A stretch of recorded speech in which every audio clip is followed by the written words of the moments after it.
What is up, guys? J'espère que vous allez bien, que vous êtes en pleine forme. Bienvenue sur le podcast Conversation Awesome avec Karmakin. A place where we speak Franglish, say the word awesome a lot, mais surtout un endroit d'inspiration et d'éducation pour vous aider à optimiser votre santé globale from the inside out. Mon nom est Claudia, fondatrice de Karmakin, et ma mission avec ce podcast est de t'amener dans un monde de développement personnel, d'optimisation d'habitudes de vie et de découverte so you can unleash your potential and live the life you truly want and deserve. Merci d'être à l'écoute. You're awesome.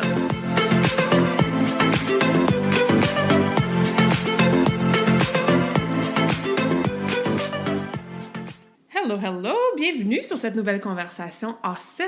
J'espère que vous allez bien. Merci d'être à l'écoute encore cette semaine. Bienvenue si c'est ta première fois sur le podcast.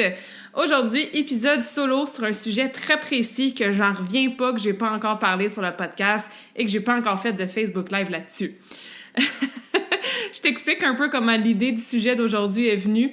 Je suis en plein dans le défi Karmakin, la cohorte hiver 2022, donc la première cohorte de l'année, et ça se passe super bien. Les ladies sont en feu. On travaille une habitude précise par pilier, par semaine. Et dans le contenu du défi, ce que je leur fournis comme information, comme ressources pour les aider à atteindre leurs objectifs, à chaque semaine, je leur envoie un document que j'appelle Win the Week. Donc, qu'est-ce qu'ils ont besoin de faire dans chaque pilier de la santé globale pour Win the Week, pour réussir leur semaine? Et selon l'habitude choisie, souvent, ce que je vais faire, c'est que je vais rajouter des petites ressources si elles veulent en avoir plus, en savoir plus, sur le sujet. Fait que par exemple, si on parle du sommeil comme habitude dans le pilier de la récupération et que leur habitude de la semaine pour Win the Week, c'est d'optimiser une chose qu'elles font avant d'aller dormir. Ben, je leur donne une liste, exemple, de choses qu'ils devraient privilégier ou qu'ils devraient peut-être pas faire juste avant d'aller dormir. Et comme je disais, dans une section de notes supplémentaires, je joins, par exemple, le lien de l'épisode de podcast pendant lequel j'ai parlé du sommeil en profondeur. Fait ce que ça fait, c'est qu'évidemment, quand on n'a pas beaucoup de temps, bien, au moins, rapidement, on peut savoir, OK, c'est quoi l'habitude? Qu'est-ce qu'il faut que je fasse? Comment je peux le faire? Pourquoi je dois le faire? Et si bien, j'ai plus de temps dans ma semaine, puis que c'est un sujet, une habitude qui m'intéresse, bien, cool, je peux aller écouter un podcast de 45 minutes ou écouter un Facebook Live pour en savoir plus sur le sujet. Et là, j'étais en train de créer, il y a quelques semaines, le contenu pour le document Win the Week. Je me souviens plus la semaine précise.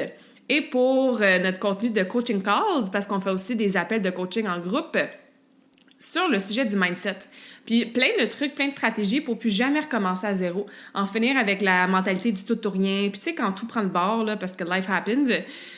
Puis là, je cherchais quelque chose sur ce que j'appelle la fondation. Je me disais, mon Dieu, c'est sûr que dans les dernières années, j'ai fait un Facebook Live ou dans la dernière année depuis le lancement du podcast, bien, j'en ai parlé dans un de mes épisodes. C'est une des habitudes, ou plutôt un des trucs que mes clientes aiment le plus, qui fonctionne le plus sur le long terme. C'est le genre de choses que j'ai une cliente qui a fait le défi il y a 4 ans, qu'elle va m'écrire puis elle va me dire « Hey Claudia, je fais encore la fondation. » Là, ça a vraiment changé ma vie. Puis je me suis rendu compte que j'avais jamais fait de Facebook Live sur le sujet. Et que j'avais évidemment pas fait de conversation awesome là-dessus non plus. Donc aujourd'hui, c'est le plan de match. C'est pas une stratégie qui prend des heures à expliquer. Donc j'ai tendance à dire que l'épisode d'aujourd'hui va être plus court que d'habitude, mais je parlerai pas trop vite parce que des fois, je m'embarque dans ma passion de vous jaser de tout ça. Donc ça se peut que ça dure quand même plus de 30 minutes, 40 minutes comme les épisodes habituels. Mais ça se peut que ça soit moins long aussi. On verra comment se déroule le tout. Sauf que, ouais, il fallait vraiment que je crée une conversation là-dessus, qu'elle est restée pour de bon, qu'elle est restée un outil que non seulement mes clientes, mais que toi aussi, qui es à l'écoute en ce moment, tu vas pouvoir utiliser dès maintenant dans ta vie. Puis effectivement, comme c'est une stratégie qui est adorée par celles qui l'appliquent, ben je me disais non, il faut que le public aussi l'écoute. Donc voilà pourquoi j'ai décidé aujourd'hui de vous parler de la fondation. La fondation, c'est une stratégie, comme je vous dis, que j'ai créée. Je suis pas la seule à avoir pensé à ça, je suis certaine, là, mais qui m'est venue à l'idée et que j'ai créé, mon Dieu, ça fait plusieurs années, quand j'ai commencé Karmakin, je sais pas d'où le nom fondation m'est venu. Moi, j'ai appelé ça comme ça. Il y a peut-être un autre terme que tu veux utiliser quand tu vas comprendre c'est quoi la fondation. Mais c'est quelque chose qu'effectivement, je coach dans ma business avec pas mal toutes mes clientes, dans mes cours de groupe, et dans mes coachings individuels avec tout le monde parce que justement, ça fonctionne très, très bien. Je trouve personnellement et avec expérience que c'est la stratégie qui aide le plus à, comme je disais tantôt, se sortir de la mentalité du tout ou rien. Tu sais, là, du tout ou rien quand c'est lundi matin ou le 1er janvier ou l'été s'en vient ou t'embarques dans tes shorts puis tu fites plus dedans ou tu sais, tu te maries dans une couple de mois, tu fais comme « Ah, oh, OK, je m'en vais all in ». Hein? Tout d'un coup, là, je vais faire attention à ce que je mangerai plus de sucre, je bois plus de vino, je vais compter mes calories, je vais prendre des petits smoothies santé verts, je vais prendre des suppléments, je vais aller marcher 1 heure par jour, je vais m'entraîner, je vais me coucher tôt. Tu sais, on est souvent all-in quand on se met dans un espèce de processus quelconque, hein? Que ce soit perte de gras ou se remettre en forme, recommencer le gym, l'entraînement, améliorer sa santé ou peu importe. Et de l'autre côté, ben il y a le rien, hein, le tout ou rien. Le rien, malheureusement, arrive souvent quand on a peut-être été un petit peu trop intense avec le tout. L'humain n'est pas vraiment fait pour changer 1 million de choses en même temps. Ça, j'en ai déjà parlé dans des podcasts précédents. C'est toujours mieux d'y aller une chose à la fois, de travailler une habitude après l'autre, que de vouloir tout changer juste parce que c'est lundi matin ou parce que, comme je disais, tu rentres plus dans tes jeans. On cherche souvent à avoir des résultats vite, fait que c'est pour ça qu'on se lance dans le tout. On se cherche souvent une motivation qui va durer, mais qui ne dure jamais, sauf ça, on en a déjà parlé. Fait que comme je disais, on passe du tout pour s'en aller malheureusement trop souvent vers le rien. Ce que ça fait, c'est qu'on n'est pas constante et ça nous éloigne de nos résultats. Puis en plus, ben quand on tombe dans le rien, notre mindset suit. Hein? On est découragé, on est gêné de nous-mêmes, on a l'impression qu'on gagnera jamais notre objectif. Pas qu'on gagnera, mais ouais, on peut appeler ça gagner si on reprend mon expression de win the week, mais qu'on n'atteindra jamais nos objectifs, qu'on recommence tout le temps à zéro, puis qu'on n'y arrivera jamais, que c'est décourageant. Fait que c'est sûr que ça te met dans un état qui n'est pas très, très optimal pour continuer à progresser vers la meilleure version de toi-même. Le tout ou rien aussi arrive souvent quand on n'a pas les résultats qu'on espérait avoir. Malheureusement, on est dans un monde de réseaux sociaux, de magazines, de fitness industry qui dépense ou qui nous fait dépenser des milliards et des milliards de dollars par année à chercher la petite poudre magique, la formule précise, miraculeuse, et on se fait vendre des résultats très, très rapides. Hein? Perdre 10 livres en 3 jours en faisant keto. Perdre 2 pouces de gras ou 4 pouces de taille en faisant tel protocole en genre 5 heures. On se fait vendre, évidemment, s'accrocheur, on embarque là-dedans, hein, c'est sûr. On se fait vendre du marketing qui promet des fausses promesses très, très rapides, très, très irréalistes. Ou peut-être que ça arrive, ces résultats-là, très, très rapides, mais effectivement, comme vous l'avez sûrement déjà vécu, hein, ça ne dure jamais sur le long terme. Fait que quand ça ne dure pas sur le long terme, ou quand, comme je disais, on s'attend à des gros résultats, genre perdre 20 livres en 1 mois, puis on arrive à la fin de notre mois, puis on a perdu 4 livres, ce qui est excellent en passant, hein, parce qu'une moyenne d'1 livre par semaine, c'est très, très sain et c'est très, très, entre guillemets, encouragé. Une perte de gras qui est lente, mais qui est constante, puis qui est faite de façon saine. Bien, quand on arrive à la fin du mois, puis qu'on n'a pas perdu nos 20 livres, bien, c'est là qu'on est découragé, puis on fait, bien, fuck it, je vais recommencer à manger n'importe quoi, j'arrête de m'entraîner, ça marche pas, mon affaire. Il y a aussi le phénomène du life happens. Life happens, c'est quoi? Life happens, c'est quand il y a quelque chose qui se passe dans ta vie qui te sort de ta routine optimale. Ça peut être des choses positives. Exemple, t'es en vacances, t'es sur une plage à quelque part dans le sud, t'as plein de visites à la maison pendant une fin de semaine complète, tu t'en vas au chalet avec tes chums de filles, t'as un road trip durant l'été, t'as ta mère qui vient habiter chez toi pendant une semaine, puis tu sais qu'elle adore cuisiner, vous allez manger là, des repas gastronomiques toute la semaine. Tu sais, fait que life happens de cette façon-là positive-là, c'est quelque chose qui est, comme ça te dit, positif dans ta vie, c'est awesome, mais ça va te sortir, pas mal de tes habitudes optimales, si on peut dire. Hein? Ça se peut que tu manges un peu différemment, que tu te couches un petit peu plus tard, puis peut-être que tu skippes un entraînement ou 2. Life happens, c'est aussi malheureusement parfois négatif. Les enfants qui sont malades sont supposés être à l'école, mais ils doivent rester à la maison, donc tu peux pas aller t'entraîner. Peut-être que toi, t'es malade, peut-être que toi, t'as une blessure. T'étais full partie là, dans ton entraînement de course 3-4 fois par semaine, puis là, paf, t'as une blessure à la cheville. Life happened. Peut-être que t'as une grosse semaine super stressante au travail, t'es overwhelmed, t'es drainé, t'es fatigué. Ça se peut très bien que le sac de chips ou le pot de crème glacée t'appelle un petit peu plus dans ce temps-là, quand t'es plus fatigué, plus stressé. Donc, en tant qu'humain, ce qu'on fait malheureusement, c'est que quand life happens, on a tendance à retomber dans le rien où on a tendance à laisser partir les habitudes qui ne sont pas encore tout à fait bien intégrées de façon solide dans notre quotidien. Quand life happens, là, d'après moi, tu continues quand même à te brosser les dents. D'après moi, tu continues quand même à aller reconduire tes enfants à l'école ou à la garderie. Il y a des habitudes que tu fais dans ta journée qui sont non négociables, que peu importe ce qui se passe dans ta vie, encore une fois, que ce soit très positif ou malheureusement négatif, mais tu les fais quand même, ces habitudes-là, parce qu'ils sont intégrés, c'est des non négociables. Encore une fois, no matter what happens. Les habitudes reliées à la santé, par contre, que tu essaies de travailler ou que des fois, tu n'es pas tout à fait constante ou que tu as tendance à tomber dans du tout ou rien, bien, encore une fois, malheureusement, quand life happens, ces habitudes-là, ils ont tendance à prendre le bord. Tu skippes un entraînement une fois, oups, tu skippes ton entraînement toute la semaine et ça fait un mois que tu t'es pas entraîné. Tu manges tes émotions vendredi soir, puis là, samedi matin, tu te sens un peu coupable, tu croches, tu dis, ben, tant qu'à y être, je file encore tout croche, je suis encore stressée de ma semaine, ben, je vais manger de la scrap toute la fin de semaine. Moi, j'avais une cliente, elle m'avait déjà dit, moi, quand mes habitudes prennent le bord, là, je me démaquille même plus le soir. Tu sais, fait qu'il y a peut-être des habitudes comme ça que tu arrêtes juste de faire quand une habitude est influencée par l'autre, puis finalement, ben, like I said, tout prend le bord ou presque. On veut éviter ça à tout prix. Pour plusieurs raisons que tu connais probablement, mais surtout parce que, plus tu relâches, tu te relâches ou tu lâches, ben plus après ça, effectivement, tu repars à zéro.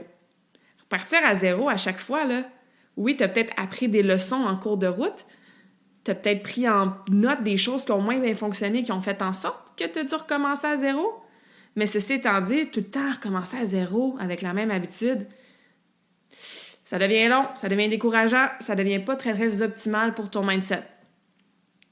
Deuxièmement, ben, ça devient pas mal plus long les atteindre tes objectifs.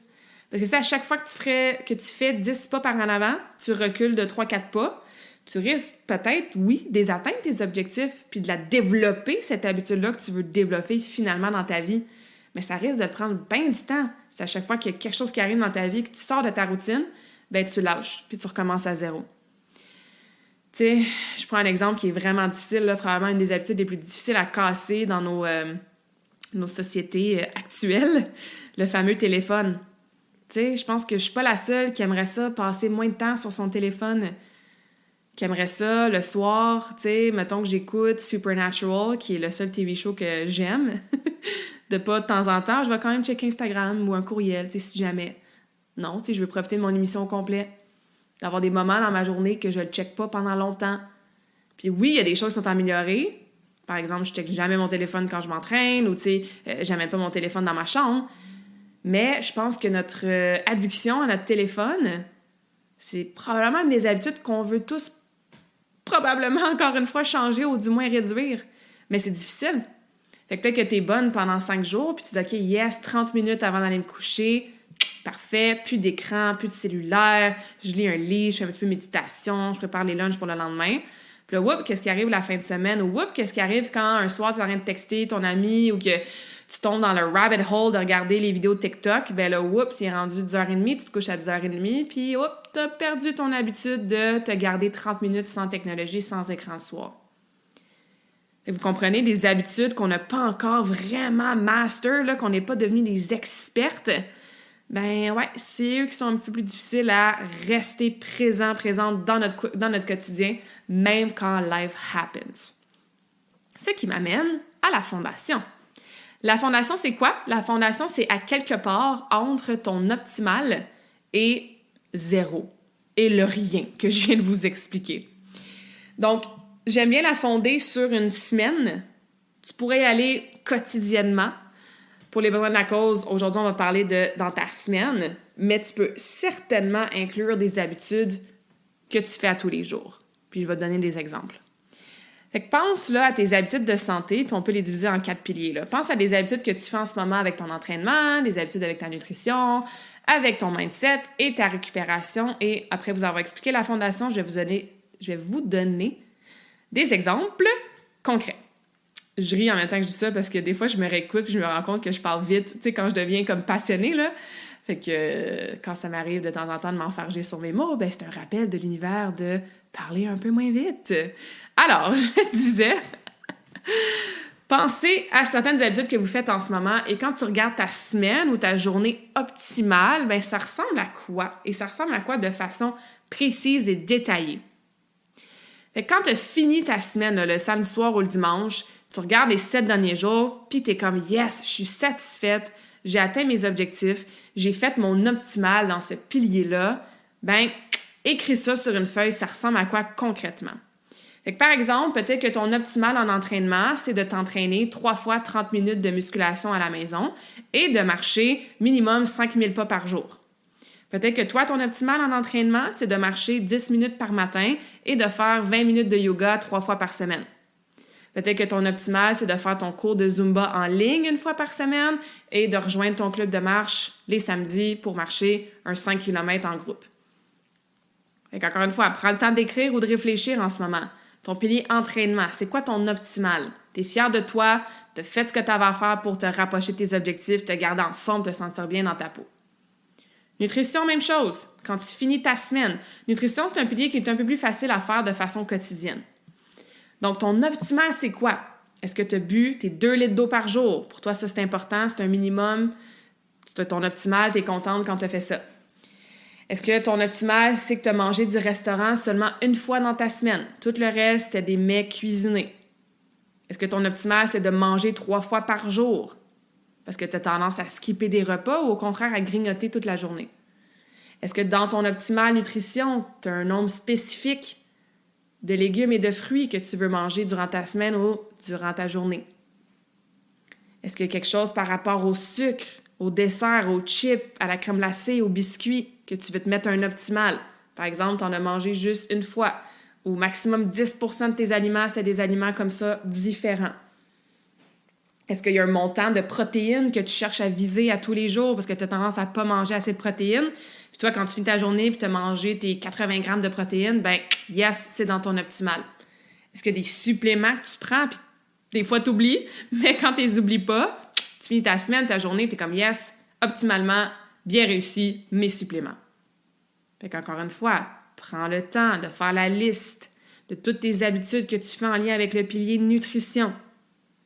Quand tu finis ta journée, ta semaine, que tu es satisfaite de toi, que tu es fière de tes habitudes de la semaine avec ta nutrition, bien, ça ressemble à quoi concrètement?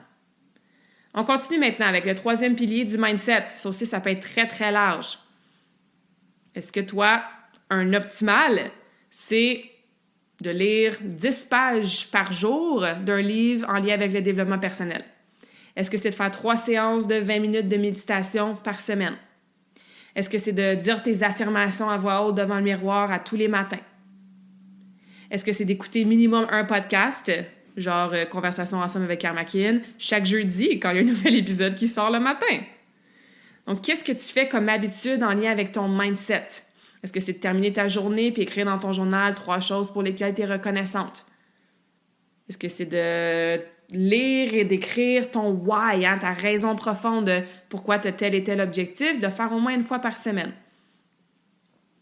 Je répète, pense à tes habitudes en lien avec ton mindset, écris-les quand tu es satisfaite de ta journée, de ta semaine. Yes, j'ai réussi mon pilier mindset de façon optimale. Et notre dernier, qui est le pilier de la récupération, pense entre autres à ton sommeil. Optimalement, là, tu te couches à quelle heure, tu te lèves à quelle heure, tu as dormi combien d'heures de sommeil de qualité par nuit? Est-ce qu'au niveau de la récupération, tu as des étirements, des exercices de mobilité à faire pour t'aider à récupérer physiquement? Est-ce que tu dois les faire 3 fois par semaine dans ton monde optimal? Niveau respiration, est-ce que tu pratiques des techniques de respiration du genre 5-5-5-5, 4-4-8, du breathwork, quelque chose que tu fais 1 fois par jour dans ta pause de travail pour gérer ton stress? Est-ce que tu prends du me time? Est-ce que toi, quand tu as une semaine optimale, tu as passé au moins 2 périodes de 30 minutes juste pour toi, sans enfants, sans courriel, sans conjointe, vraiment du temps pour toi, pour récupérer mentalement, physiquement. Faire quelque chose que toi, tu aimes. Donc, regarde toutes les habitudes en lien avec ce pilier-là. Et même chose, rajoute à ta liste quand tu as une semaine optimale ou une journée optimale, mais ça ressemble à quoi ces habitudes-là? Et ça, c'est votre optimal en ce moment. OK? C'est pas nécessairement votre optimal avec les objectifs que vous voulez atteindre dans les prochains mois. Fait que ça, c'est très important, je vais le répéter. Cette liste-là d'optimal, c'est en ce moment, dans cette phase-ci de ta vie, considérant ton quotidien, considérant ce que tu fais, mais c'est quoi les habitudes que tu es capable de faire, que tu fais déjà quand tu as une très bonne semaine? Encore une fois, ce n'est pas nécessairement les habitudes que tu veux rajouter. On parle de la fondation, là, on parle de plus jamais recommencer à zéro. Donc, on veut solidifier ces habitudes-là avant d'en rajouter. Ce qui veut dire que si en ce moment, tu ne fais pas de méditation, puis que toi, tu mets dans ta liste de mindset, méditer 3 fois par semaine, 10 minutes, mais que tu n'as jamais fait ça, mais pour l'instant, enlève-la, cette habitude-là. Parce que tu n'as pas eu de semaine optimale encore que tu as intégré la méditation 3 fois 10 minutes par semaine. OK? Donc, ça, c'est super important à comprendre pour le concept de la fondation. C'est pas nécessairement nos buts, nos objectifs qu'on va atteindre dans le futur. C'est là, dans ma vie, en ce moment, pense aux dernières semaines que tu as eues, pense aux derniers 2-3 mois que tu as eues. Quand tu as eu des semaines, ça coche, comme on dit, là, des semaines awesome, mais ça ressemblait à quoi tes habitudes? All right? Cool. Fait que ça, on comprend. Ça, c'est notre optimal. Je vous dis que la fondation, c'est à quelque part entre l'optimal et le zéro. Le zéro, ça ne veut pas nécessairement dire que tu ne manges plus.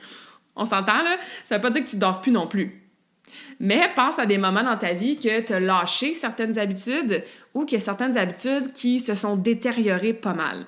Si on reprend l'exemple du sommeil, peut-être que ton optimal, c'est de dormir à 10 heures p.m. et de te lever à 6 heures. Donc, tu as 8 heures de sommeil par soir. Ça, c'est ton optimal.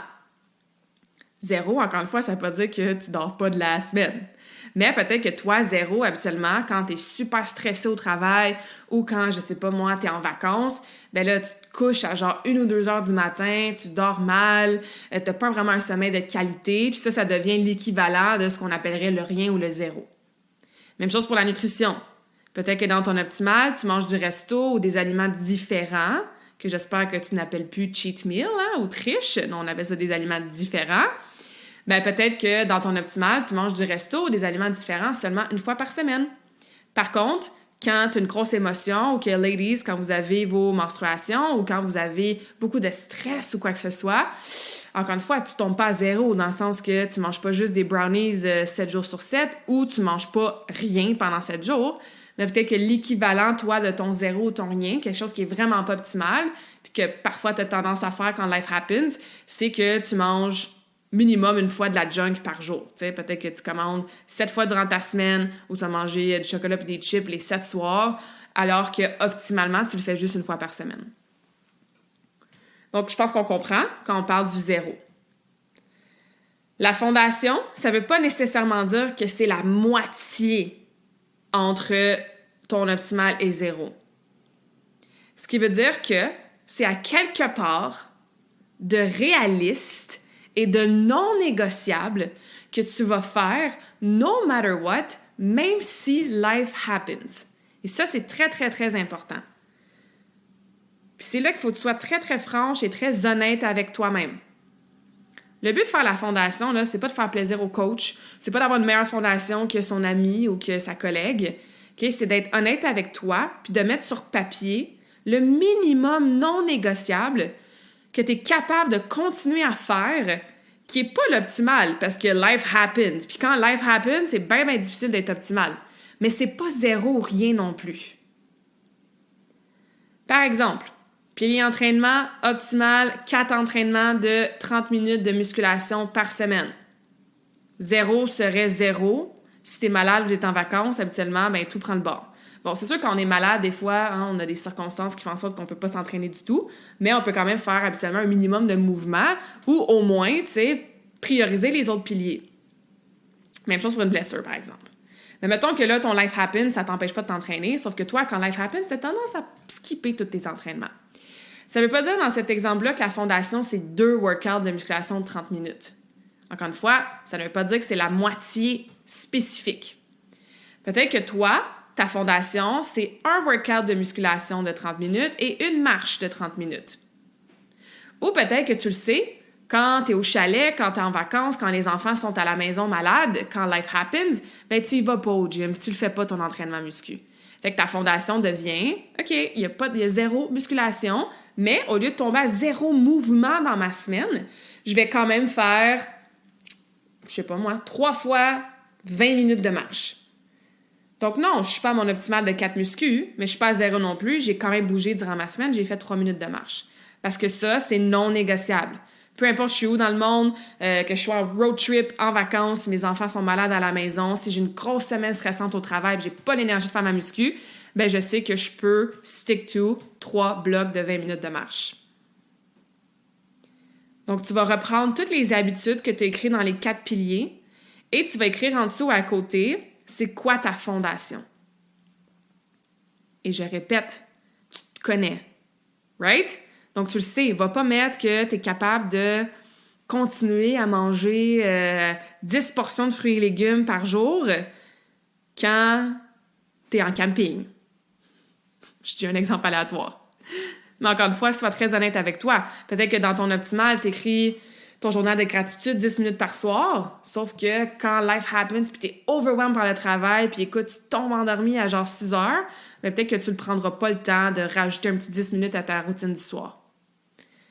Donc, sois honnête avec toi. Pense à la dernière fois que tu as dérogé de ta routine. C'est quoi les habitudes qui sont restées, puis c'est quoi les habitudes qui ont pris le bord? Et écris et construis ta fondation. Et ça a énormément d'avantages d'avoir la fondation. Premièrement, ben tu t'es pas à zéro, right? Fait que juste le fait de pas recommencer à zéro, pour le mindset, c'est génial parce que tu es moins découragé, t'as pas l'impression d'avoir tout abandonné, t'es pas submergé de devoir tout recommencer puis voir ça comme une grosse montagne. Et en plus, tu es resté dans un momentum. Fait que même si c'était pas parfait puis optimal, tu as continué à faire certaines habitudes pour toi. Fait que t'as pas lâché, tu es encore dans ton momentum. Et plus on reste dans l'action constante, mais plus ça nourrit notre confiance en nous, puis notre confiance à maintenir justement des habitudes et des résultats sur le long terme. Parce que peut-être qu'en ce moment, tu es peut-être tanné de faire comme Caroline, à chaque fois que je commence quelque chose, je lâche après 3 semaines ou je lâche après 3 mois, ou dès que je me sors de ma routine, ben ça prend le bord. Ben quand tu utilises ta fondation, tu n'as plus ces pensées négatives-là parce que tu t'es déjà donné la permission d'avance d'en faire moins, mais d'en faire quand même un peu. Fait que ce momentum-là, comme je vous disais, construit, nourrit la confiance, fait que ça nous garde dans l'action. Deuxième avantage de faire la fondation, c'est qu'une fois que life happens va être passé, là, une fois que tu vas être revenu de vacances, que tu auras guéri ta blessure, que tes enfants vont être retournés à l'école, que ton travail, ça va se calmer un petit peu, ben de passer de 0 à optimal, c'est souvent une grosse marche. Il y a souvent un grand écart. Sauf que quand tu passes de ta fondation à l'optimal, déjà là, comme tu as continué à faire de quoi, ben le chemin ou le saut ou le step entre les deux, beaucoup plus facile, beaucoup moins décourageant. Donc, tu vas retourner à ton optimal beaucoup plus vite que si tu recommençais à 0. Je pense que visuellement, on peut vraiment le voir que, tu sais, ma marche est à 0, mon optimal est à la marche 20, bien, monter de 0 à 20 versus si ta fondation est à 8 ou si ta fondation est à 12, tu as déjà une coupe de marche de montée, ça va être moins long et ça va être probablement plus facile aussi de retourner à ta marche 20 ou à ton optimal. Donc, non seulement ça garde dans un momentum, mais en plus, ça te facilite le retour à ton plan de match idéal pour t'aider à atteindre tes objectifs. L'autre chose que ça fait aussi, la fondation, c'est que ça t'aide à te défaire du fameux sentiment de culpabilité puis de toutes les autres low negative vibes puis émotions qu'on a quand on lâche ou qu'on tombe à 0 ou qu'on divague et déroge de notre plan un petit peu trop. Ce que je veux dire par là, c'est que pense à la dernière fois que tu as peut-être exagéré dans ta nutrition, puis tu as peut-être bingé, mangé tes émotions, puis là, tu te sentais mal de recommencer à bien manger, puis à penser à mes petits légumes, puis mes petites protéines le lundi matin. Pense à la dernière fois que tu as arrêté de t'entraîner pendant un petit bout, puis là, tu as recommencé, puis mon Dieu que c'était tough, puis tu te tapais sur la tête, puis tu n'étais pas fier de toi d'avoir arrêté aussi longtemps. Pense aux fois où est-ce que, justement, ton sommeil était all over the place, que tu n'as rien fait pour ta gestion de stress, tu t'es ramassé presque dans un burn-out, puis là, encore une fois, tu avais honte, puis tu te sentais coupable. Mais de continuer à en faire un petit peu, même si c'est pas optimal, ça enlève, les sentiments négatifs qui viennent quand on est à 0, mais aussi, ça te donne comme un break, parce que tu t'es donné la permission d'avance d'en faire moins. Fait que dans les semaines où life happens, qu'on a tendance, surtout les femmes, à faire comme « Ah, ben là, j'ai pas été parfaite avec ma nutrition, puis là, ben là, j'ai skippé mon workout, puis à se taper sa tête parce qu'on n'était pas parfaite avec nos habitudes, bien c'est comme non. Je suis consciente que c'est une semaine que life happened. J'ai pas besoin de m'en rajouter sur les épaules puis que le fait de faire mes entraînements devienne un stress de plus qui va contribuer au life happened. J'ai ma fondation, je me suis donné la permission d'avance de faire ma fondation. Ma fondation, c'est pas rien, ça va me permettre de faire X, Y, Z. Puis yes, je suis contente de moi, je suis fière de moi. Puis j'ai pas ces sentiments-là de me sentir coupable d'avoir fait, entre guillemets, juste la fondation. Elle est là pour ça. Elle est là pour faire un minimum non négociable quand on en a un paquet sur ses épaules à gérer puis qu'on n'a pas la capacité de mettre autant de temps, d'engagement puis d'effort dans nos habitudes qui, normalement, seraient optimum. Fait que ça, c'est cool parce que souvent, quand on fait un processus de remise en forme, perte de gras, s'améliorer, du développement personnel puis tout ça, bien, on se met de la pression, hein? Puis quand il y a des semaines qu'on a l'impression qu'on n'avance pas ou même qu'on recule, bien, c'est là, comme je disais, que ces émotions-là un peu négatives prennent le dessus. Et ça, vous le savez déjà, c'est pas optimum pour votre transformation personnelle. Fait que ça sert à tout ça et à plus, la fondation. Puis ce qui est cool, c'est que la fondation est ajustable. Ce qui veut dire qu'aujourd'hui, j'espère vraiment que tu vas faire l'exercice. Puis la prochaine fois que life happens, là, eux, ils sont comme « Ah, shit, tu sais, j'ai dérogé de mon plan, puis j'ai skippé un entraînement. » Ben non, vois ça comme une opportunité de tester ta fondation. Fait comme « Hey, cette semaine, je suis fatiguée, je suis dans ma semaine, j'ai des gros cravings de sucre, ça me tente pas de m'entraîner. » Ben, au lieu de me taper sa tête, là, je vais pratiquer ma fondation. Je vais tester ma fondation, puis les habitudes que je m'étais mis comme non négociables, ben je vais voir si je suis vraiment capable de les faire. Ou s'il y en a sur ma liste de fondations qui aussi prennent le bord, puis il faut que je réajuste ma fondation à la baisse dans ce cas-ci ou parfois à la hausse. Donc, laisse-toi la possibilité d'être flexible avec ta fondation et de la tester la prochaine fois que life will happen, because it will. Le plus vite qu'on accepte que la vie arrive, puis qu'il y a des choses qui nous arrivent, des circonstances externes sur lesquelles on n'a pas de contrôle, les circonstances internes et externes sur lesquelles on a le contrôle, d'autres personnes, travail, les nouvelles, l'état du monde, des blessures. Écoute, life is always happening. Fait que si tu peux garder le contrôle sur un minimum non négociable qui va te permettre de te sentir bien et de continuer à avancer vers tes objectifs, ben cool, puis teste-la. Teste ta fondation, vois qu'est-ce qui prend le bord, vois les habitudes que, hey, avant, là, mon optimum, c'était X, là, mon optimum s'est rendu Y parce que mes standards, ils ont augmenté. Ce qui veut dire que ma fondation, là, je pensais que j'allais juste faire, mettons, une marche de 30 minutes par semaine, mais non, à cette heure, je suis tellement habituée de marcher que même dans ma fondation, je mets la marche 5 jours sur 7. Donc, ta fondation va évoluer. Des fois à la baisse, quand c'est des phases de vie qui sont un petit peu plus difficiles, des fois à la hausse, puis éventuellement, souvent à la hausse parce que toi, tes standards vont augmenter parce que, gardons ça, grâce à ta fondation, tu vas être plus constante avec tes habitudes. Et plus tu es constante avec tes habitudes, mais évidemment, plus ils sont là pour rester et moins tu as besoin de ce genre de stratégie-là. All right? Donc, j'espère que ça vous aide. Je vous encourage fortement à faire l'exercice. Si vous voulez me partager votre fondation, ça va me faire plaisir. Écrivez-moi sur les réseaux sociaux ou par courriel. Et moi, je suis pas là pour te dire oui, ta fondation est bonne ou non, ta fondation est pas bonne parce que I am not in your shoes. Je ne suis pas dans tes souliers. Je vis pas ton quotidien. Je ne sais pas, moi, c'est quoi tes habitudes qui prennent le bord quand life happens. Mais je peux te dire, OK, sois un petit peu plus détaillé ou comme, OK, oui, ça fait du sens. Sauf que c'est toi, avec toi-même, de façon très transparente, qui va le savoir.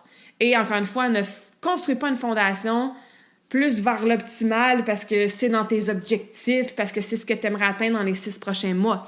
Ne construis pas une fondation pour faire plaisir au coach parce que tu le fais avec ta partner ou ton collègue ou quoi que ce soit, puis tu cherches à aller chercher une fondation qui est plus, entre guillemets, haute que l'autre personne. Ça sert à rien, ça. Tu vas voir ta fondation, quand life va happen, tu vas être comme, OK, never mind, non, tout prend le bord. Donc, encore une fois, c'est pour toi cet exercice-là. Et tu vas voir, ça va vraiment changer ta relation avec le tout ou rien et ça va te garder dans ce momentum-là awesome qui va te faire progresser sur ton chemin. J'ai répété énormément de mots aujourd'hui dans l'épisode, c'est voulu. Fondation, habitude, life happens, momentum, avancer de l'avant, atteindre nos objectifs, tout ou rien. Et c'est toutes des choses qui, je sais, font plutôt leur chemin dans votre tête. Donc, j'espère que la fondation a bien été plantée aujourd'hui comme stratégie dans votre tête, que vous allez la tester, que vous allez la fonder, cette fondation-là, et j'espère aussi que vous allez me donner du feedback à ce niveau-là. Donc, un autre épisode plus long que je pensais, mais c'est pas grave. Si vous avez des questions, des commentaires sur ça, ça va me faire plaisir. Sinon, je vous souhaite une excellente prise de conscience sur votre fondation et surtout du bon testing là, dans les prochains mois pour l'ajuster si jamais il y a quoi que ce soit. Et je vous laisse sur un quote, en fait, juste sur une phrase que tout le monde connaît, mais c'est pas grave, je vais la dire quand même. Consistency is key. Ouais, un petit classique, là, cheesy, qu'on connaît tous, mais que j'aime bien vous rappeler, la constance est la clé. Dans n'importe quelle sphère de ta vie. Tu sais, si tu as une belle discussion avec ton chum le lundi soir, puis que vous communiquez ensemble, mais que dans les 10 prochaines années, vous ne parlez pas, ben t'as pas gardé ta constance de communiquer avec ton chum, ça se peut que, tu sais, il y a peut-être des petits non-dits, puis des conflits. Si, je sais pas moi, tu as tendance à arriver en retard au boulot, puis que, t'as été à l'heure pendant 2 jours de suite, mais que t'es plus constante avec cette habitude-là, ben il risque peut-être d'avoir des conséquences. C'est la même chose dans n'importe quelle sphère de ta vie. Je te donne 2 exemples vite comme ça, là, avec ton chum puis avec ton boulot, mais que ce soit pour l'entraînement, la nutrition, la récupération, le mindset, que ce soit pour tes relations interpersonnelles, que ce soit pour du temps avec tes enfants ou n'importe quoi en lien avec ta famille, que ce soit avec tes loisirs, que ce soit avec tes valeurs, comment tu passes ta fin de semaine, ta routine du soir, ta routine matinale. Ben, how you do one thing is how you do everything, tu sais, puis la constance, on devient littéralement ce qu'on fait à tous les jours, puis les pensées qu'on a à tous les jours. Fait que non, c'est pas un mot sexy, comme je dis souvent, mais je pense que c'est une très belle qualité à avoir et la fondation va t'aider à garder ta constance. J'espère que cette conversation awesome t'a inspiré. Et d'ailleurs, I would love to hear back from you. Rejoins Karmakin sur les réseaux sociaux and tag me in a post pour partager ce que tu retiens de cet épisode. Je serais vraiment grateful aussi si tu pouvais me laisser un rating and review pour le podcast. Ça me permet d'avoir un impact positif sur plus de gens comme toi. Merci beaucoup d'avoir été à l'écoute and until next time, je te souhaite une journée awesome.